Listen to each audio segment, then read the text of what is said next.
Hello friends, welcome back to my YouTube channel. Today నేను చూపించే recipe వచ్చేసి ఇడ్లీ బోండం అండి. ఎలా చేయాలో చూసేద్దాము.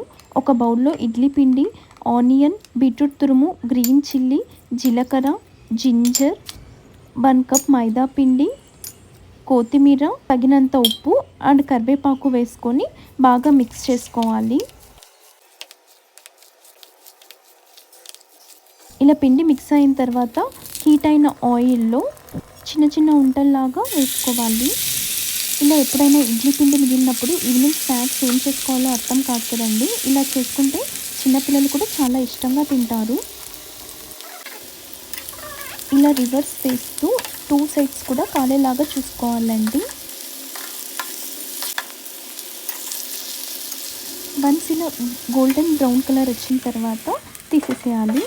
మీకు కనుక నా వీడియోస్ నచ్చినట్టయితే please do like, share and subscribe to my channel.